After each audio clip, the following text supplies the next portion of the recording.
महायोगपीठे तटे भीमरथ्या वरं पुण्डरीकाय दातुं मुनीन्द्रैः समागत्य तिष्ठन्तमानन्दकन्दं परब्रह्मलिङ्गं भजे पाण्डुरङ्गम्। तटीद्वाससं नीलमेघावभासं रमामन्दिरं सुन्दरं चित्प्रकाशं वरं त्विष्टिकायां समन्यस्तपादं परब्रह्मलिङ्गं भजे पाण्डुरङ्गम्। प्रमाणं भवाब्देरिदं मामकानां नितम्बकराभ्यां धृतो येन तस्मात् विधातुर्वसत्यै धृतो नाभिकोश परब्रह्मलिङ्गं भजे पाण्डुरङ्गम्। स्फुरत्कौस्तुभालङ्कृतं कण्ठदेशे श्रियाजुष्टकेयूरकं श्रीनिवासं शिवं शान्तमेढ्यं वरं लोकपालं परब्रह्मलिङ्गं भजे पाण्डुरङ्गम्। शरच्चन्द्रबिम्बाननं चारुहासं लसत्कुण्डलाक्रान्तगण्डस्थलाङ्गं जपारागबिम्बाधरं कञ्जनेत्रं परब्रह्मलिङ्गं भजे पाण्डुरङ्गम्। किरीटोज्ज्वलत्सर्वदिक्प्रान्तभागं सुरेरर्चितं दिव्यरत्नैरनर्घैः त्रिभङ्गाकृतिं बर्हमाल्यावतंसं परब्रह्मलिङ्गं भजे पाण्डुरङ्गम्। विभुं वेणुनादं चरन्तं दुरन्तं स्वयं लीलया गोपवेशं दधानं गवां वृन्दकानन्दनं चारुहासं परब्रह्मलिङ्गं भजे पाण्डुरङ्गम्। अजं रुक्मिणी प्राणसञ्जीवनं तं परं धाम कैवल्यमेकं तुरीयं प्रसन्नं प्रपन्नार्तिहं देवदेवं परब्रह्मलिङ्गं भजे पाण्डुरङ्गम्। स्तवं पाण्डुरङ्गस्य वै पुण्यदं ये पठन्ते कचित्तेन भक्त्या च नित्यं भवाम्भोनिधिं तेऽपि तीर्त्वान्तकाले हरेरालयं शाश्वतं प्राप्नुवन्ति। महायोगपीठे तटे भीमरथ्या वरं पुण्डरीकाय दातुं मुनीन्द्रैः समागत्य तिष्ठन्तमानन्दकन्दं परब्रह्मलिङ्गं भजे पाण्डुरङ्गम्। तटीद्वाससं नीलमेघावभासं रमामन्दिरं सुन्दरं चित्प्रकाशं वरं त्विष्टिकायां समन्यस्तपादं परब्रह्मलिङ्गं भजे पाण्डुरङ्गम्।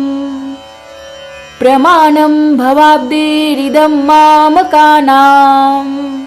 नितम्बकराभ्यां धृतो येन तस्मात् विधातुर्वसत्यै धृतो नाभिकोश परब्रह्मलिङ्गं भजे पाण्डुरङ्गम्। स्फुरत्कौस्तुभालङ्कृतं कण्ठदेशे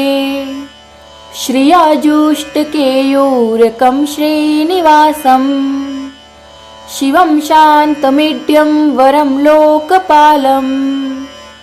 परब्रह्मलिङ्गं भजे पाण्डुरङ्गम्। शरच्चन्द्रबिम्बाननं चारुहासं लसत्कुण्डलाक्रान्तगण्डस्थलाङ्गं जपारागबिम्बाधरं कञ्जनेत्रं परब्रह्मलिङ्गं भजे पाण्डुरङ्गम्। किरीटोज्ज्वलत्सर्वदिक्प्रान्तभागं सुरेरर्चितं दिव्यरत्नैरनर्घैः त्रिभंगाकृतिं बर्हमाल्यावतंसं परब्रह्मलिङ्गं भजे पाण्डुरङ्गं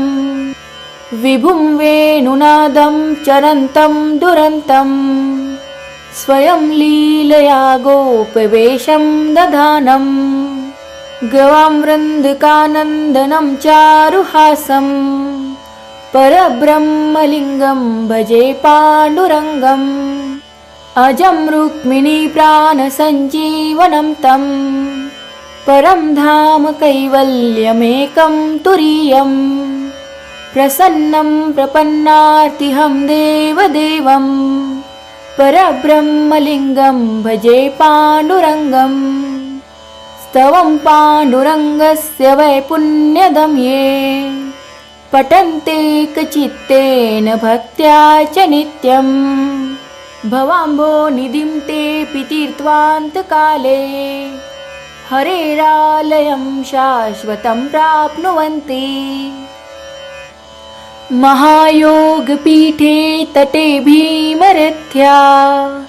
वरं पुण्डरीकाय दातुं मुनीन्द्रैः समागत्य तिष्ठन्तमानन्दकन्दं परब्रह्मलिङ्गं भजे पाण्डुरङ्गं तटीद्वाससं नीलमेघावभासं रमामन्दिरं सुन्दरं चित्प्रकाशं वरं पीष्टिकायां समन्यस्तपादं परब्रह्मलिङ्गं भजे पाण्डुरङ्गम् प्रमाणं भवाब्देरिदं मामकानां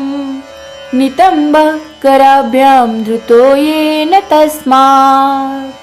विधातुर्वसत्यै धृतो नाभिकोश परब्रह्मलिङ्गं भजे पाण्डुरङ्गम् स्फुरत्कौस्तुभालङ्कृतं कण्ठदेशे श्रियाजुष्टकेयूरकं श्रीनिवासं शिवं शान्तमीड्यं वरं लोकपालं परब्रह्मलिङ्गं भजे पाण्डुरङ्गं शरच्चन्द्रबिम्बाननं चारुहासं लसत्कुण्डलाक्रान्तगण्डस्थलाङ्गं जपारागबिम्बाधरं कञ्जनेत्रं परब्रह्मलिङ्गं भजे पाण्डुरङ्गम् किरीटोज्ज्वलत्सर्वदिक्प्रान्तभागं सुरेरर्चितं दिव्यरत्नैरनर्घैः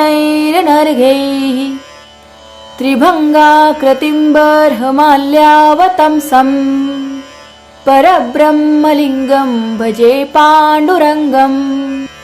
विभुं वेणुनादं चरन्तं दुरन्तं स्वयं लीलया गोपवेशं दधानं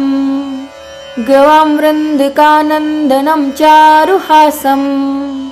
परब्रह्मलिङ्गं भजे पाण्डुरङ्गम् अजं रुक्मिणी प्राणसञ्जीवनं तं परं धाम कैवल्यमेकं तुरीयं प्रसन्नं प्रपन्नार्तिहं देवदेवं परब्रह्मलिङ्गं भजे पाण्डुरङ्गं स्तवं पाण्डुरङ्गस्य वै पुण्यदं ये पठन्ते कचित्तेन भक्त्या च नित्यम् भवाम्भो निधिं तेऽपि तीर्त्वान्तकाले हरेरालयं शाश्वतं प्राप्नुवन्ति महायोगपीठे तटे भीमरथ्या वरं पुण्डरीकाय दातुं मुनीन्द्रैः समागत्य तिष्ठन्तमानन्दकन्दं परब्रह्मलिङ्गं भजे पाण्डुरङ्गं तटीद्वाससं नीलमेघावभासं रमामन्दिरं सुन्दरं चित्प्रकाशं वरं पीष्टिकायां समन्यस्तपादं परब्रह्मलिङ्गं भजे पाण्डुरङ्गम् प्रमाणं भवाब्देरिदं मामकानां नितम्बः कराभ्यां धृतो येन तस्मात् विधातुर्वसत्ते धृतो नाभिकोश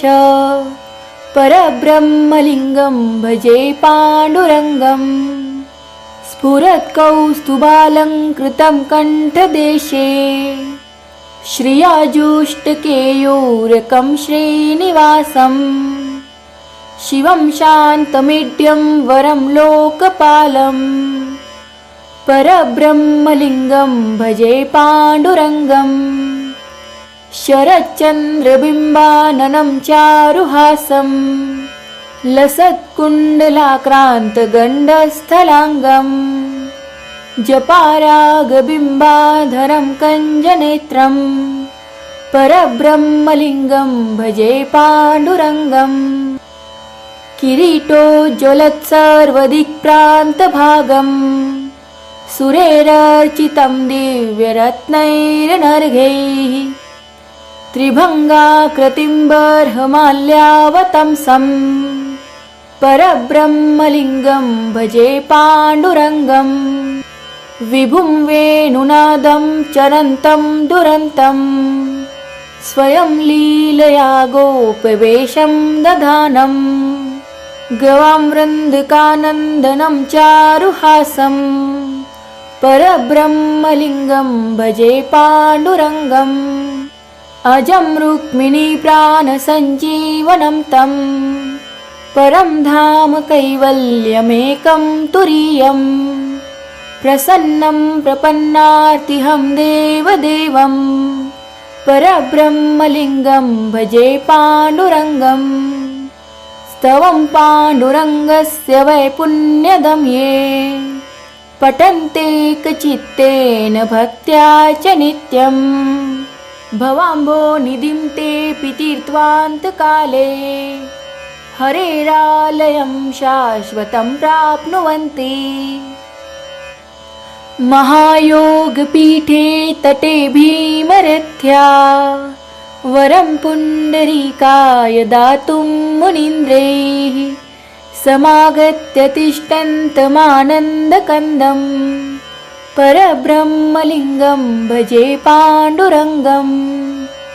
तटीद्वाससं नीलमेघावभासं रमामन्दिरं सुन्दरं चित्प्रकाशम्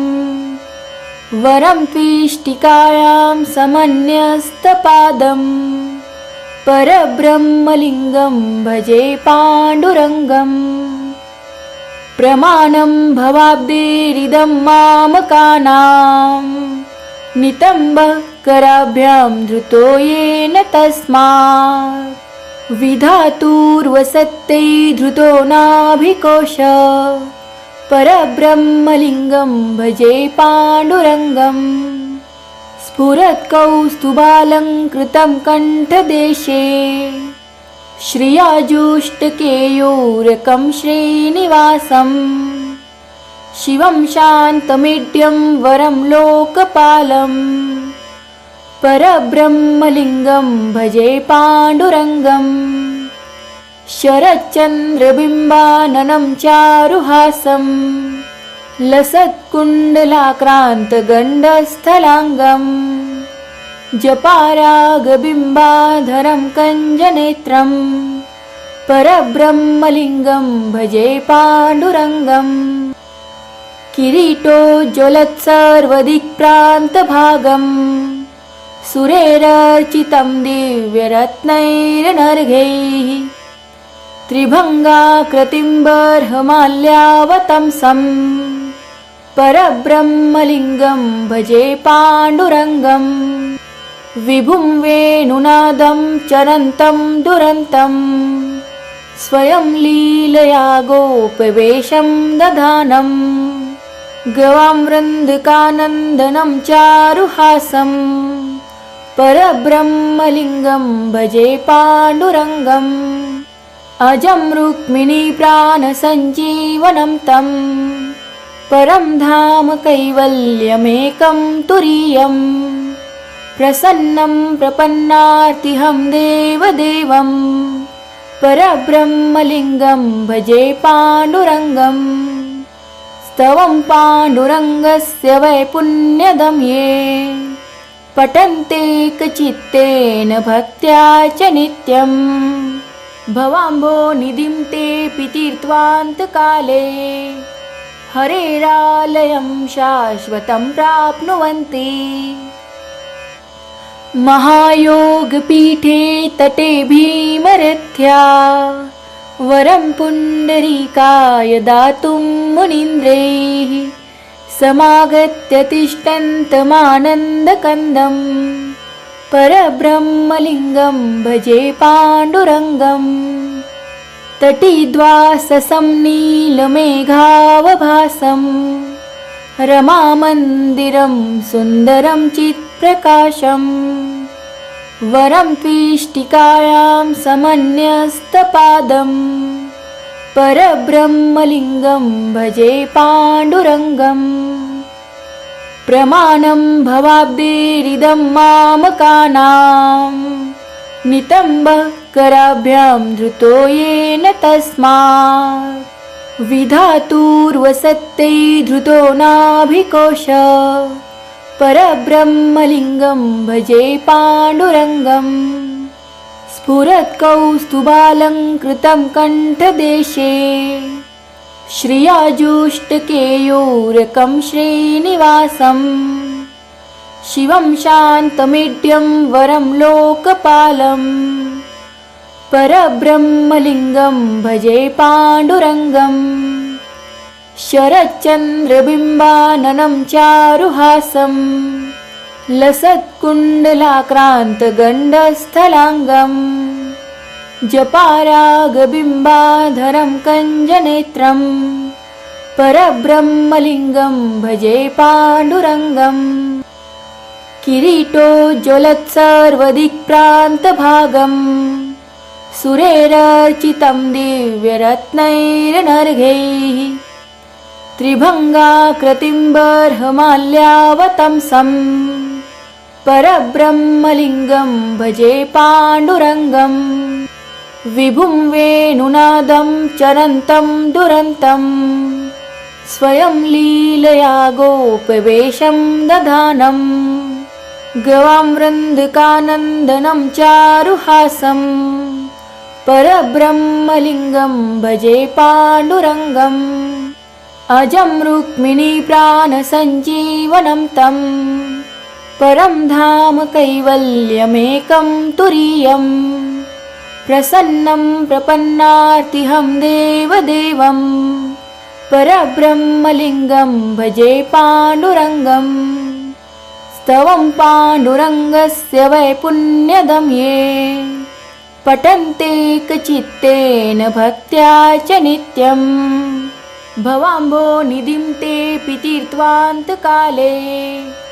हरेरालयं शाश्वतं प्राप्नुवन्ति। महायोगपीठे तटे भीमरथ्या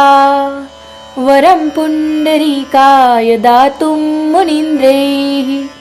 समागत्य तिष्ठन्तमानन्दकन्दं परब्रह्मलिङ्गं भजे पाण्डुरङ्गम्। तटीद्वाससं नीलमेघावभासं रमामन्दिरं सुन्दरं चित्प्रकाशं वरं त्विष्टिकायां समन्यस्तपादं परब्रह्मलिङ्गं भजे पाण्डुरङ्गम्। प्रमाणं भवाब्देरिदं मामकानां नितम्बकराभ्यां धृतो येन तस्मात् विधातुर्वसत्ते धृतो नाभिकोश परब्रह्मलिङ्गं भजे पाण्डुरङ्गम्। स्फुरत्कौस्तुभालङ्कृतं कण्ठदेशे श्रियाजुष्टकेयूरकं श्रीनिवासं शिवं शान्तमेढ्यं वरं लोकपालं परब्रह्मलिङ्गं भजे पाण्डुरङ्गम्। शरच्चन्द्रबिम्बाननं चारुहासं लसत्कुण्डलाक्रान्तगण्डस्थलाङ्गं जपारागबिम्बाधरं कञ्जनेत्रं परब्रह्मलिङ्गं भजे पाण्डुरङ्गम् किरीटोज्ज्वलत्सर्वदिक्प्रान्तभागम् सुरेरर्चितं दिव्यरत्नैरनर्घैः त्रिभङ्गाकृतिं बर्हमाल्यावतंसं परब्रह्मलिङ्गं भजे पाण्डुरङ्गम् विभुं वेणुनादं चरन्तं दुरन्तं स्वयं लीलया गोपवेशं दधानं गवां वृन्दिकानन्दनं चारुहासं परब्रह्मलिङ्गं भजे पाण्डुरङ्गम् अजं रुक्मिणी प्राणसञ्जीवनं तं परं धाम कैवल्यमेकं तुरीयम्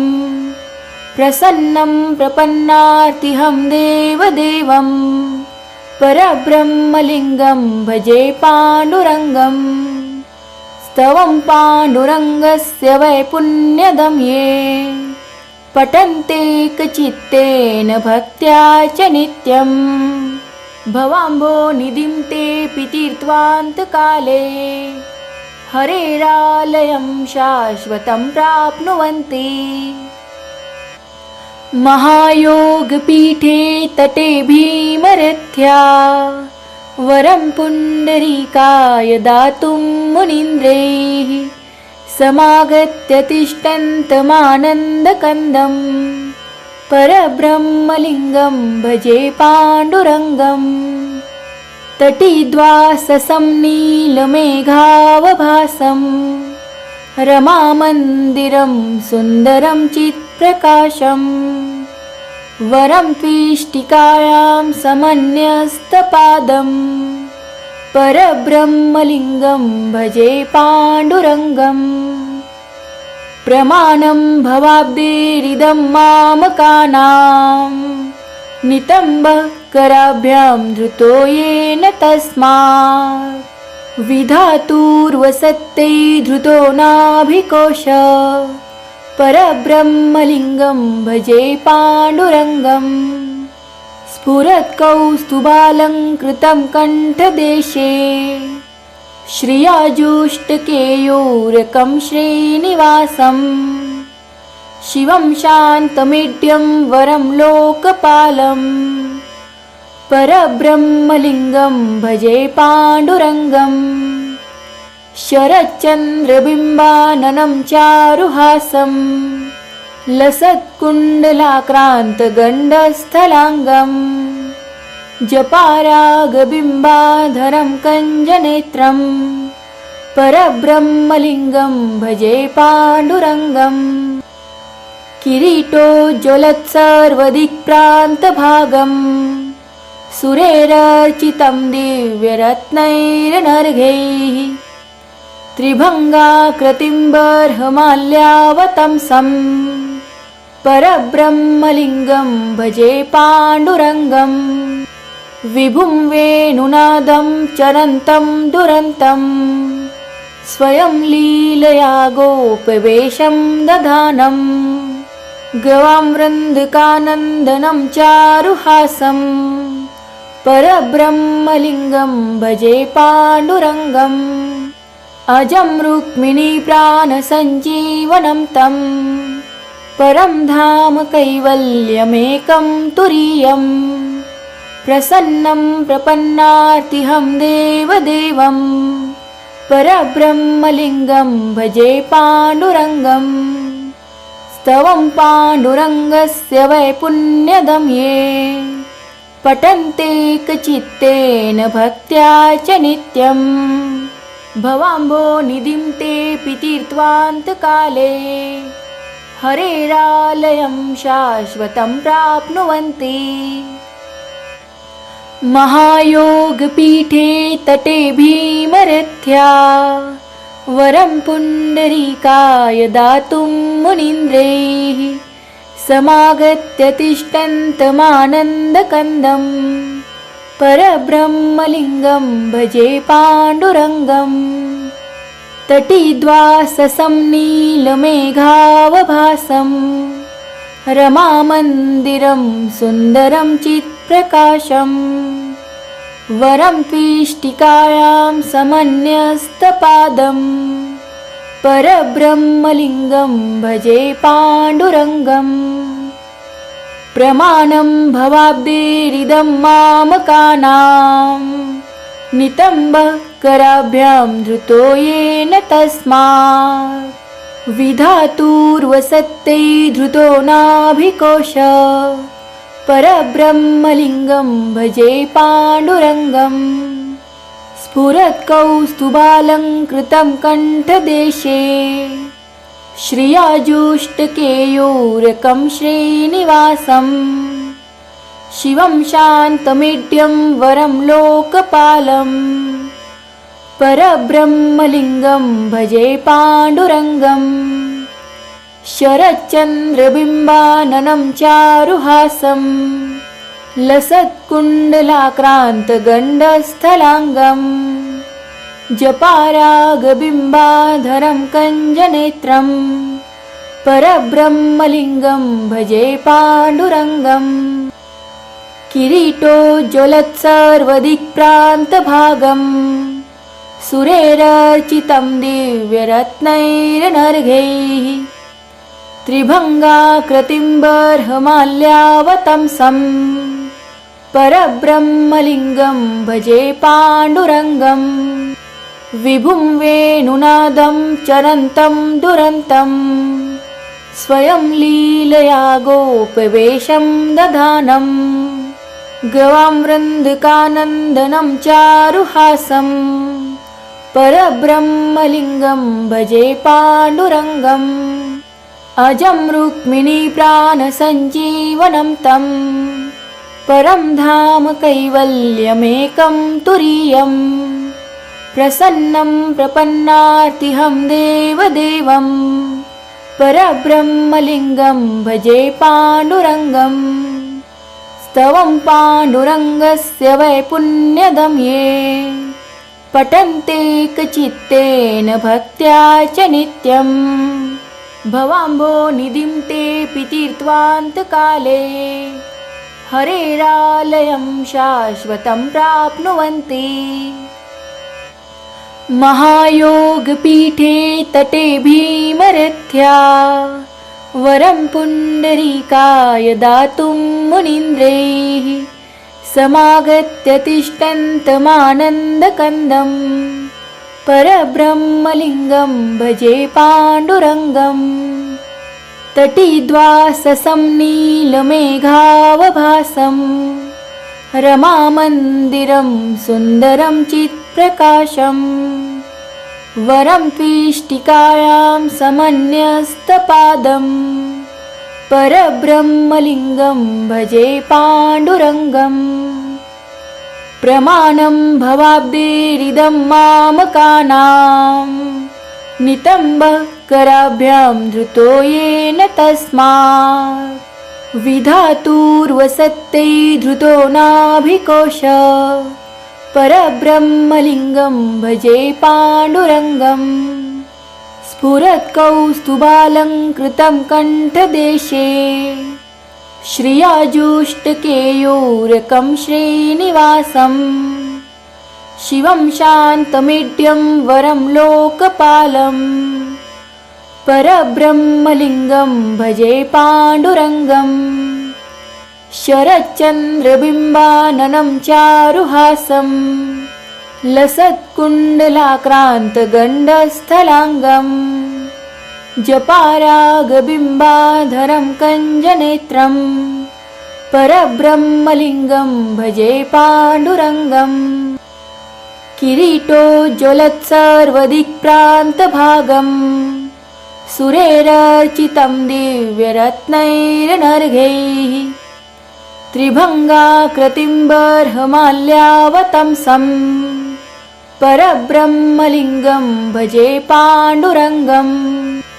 विभुं वेणुनादं चरन्तं दुरन्तं स्वयं लीलया गोपवेशं दधानं गवां वृन्दिकानन्दनं चारुहासं परब्रह्मलिङ्गं भजे पाण्डुरङ्गम् अजं रुक्मिणीप्राणसञ्जीवनं तं परं धाम कैवल्यमेकं तुरीयं प्रसन्नं प्रपन्नार्तिहं देवदेवं परब्रह्मलिङ्गं भजे पाण्डुरङ्गम् स्तवं पाण्डुरङ्गस्य वै पुण्यदं ये पठन्ते चित्तेन भक्त्या च नित्यम् भवाम्भोनिधिं तेऽपि तीर्त्वान्तकाले हरेरालयं शाश्वतं प्राप्नुवन्ति महायोगपीठे तटे भीमरथ्या वरं पुण्डरीकाय दातुं मुनीन्द्रैः समागत्य तिष्ठन्तमानन्दकन्दं परब्रह्मलिङ्गं भजे पाण्डुरङ्गम् तटीद्वाससं नीलमेघावभासं रमामन्दिरं सुन्दरं चित्प्रकाशं वरं त्विष्टिकायां समन्यस्तपादं परब्रह्मलिङ्गं भजे पाण्डुरङ्गम् प्रमाणं भवाब्देरिदं मामकानां नितम्बः कराभ्यां धृतो येन तस्मात् विधातुर्वसत्तै धृतो नाभिकोश परब्रह्मलिङ्गं भजे पाण्डुरङ्गम् स्फुरत्कौस्तुभालङ्कृतं कण्ठदेशे श्रियाजुष्टकेयूरकं श्रीनिवासं शिवं शान्तमीड्यं वरं लोकपालं परब्रह्मलिङ्गं भजे पाण्डुरङ्गम्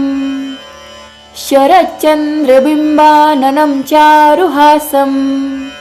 लसत्कुण्डलाक्रान्तगण्डस्थलाङ्गं जपारागबिम्बाधरं कञ्जनेत्रं परब्रह्मलिङ्गं भजे पाण्डुरङ्गम् किरीटोज्ज्वलत्सर्वदिक्प्रान्तभागं सुरेरर्चितं दिव्यरत्नैरनर्घैः त्रिभङ्गाकृतिं बर्हमाल्यावतंसं परब्रह्मलिङ्गं भजे पाण्डुरङ्गम् विभुं वेणुनादं चरन्तं दुरन्तं स्वयं लीलया गोपवेशं दधानं गवां वृन्दकानन्दनं चारुहासं परब्रह्मलिङ्गं भजे पाण्डुरङ्गम् अजं रुक्मिणीप्राणसञ्जीवनं तं परं धाम कैवल्यमेकं तुरीयं प्रसन्नं प्रपन्नार्तिहं देवदेवं परब्रह्मलिङ्गं भजे पाण्डुरङ्गम् स्तवं पाण्डुरङ्गस्य वै पुण्यदं ये पठन्ते चित्तेन भक्त्या च नित्यम् भवाम्भोनिधिं तेऽपि तीर्त्वान्तकाले हरेरालयं शाश्वतं प्राप्नुवन्ति।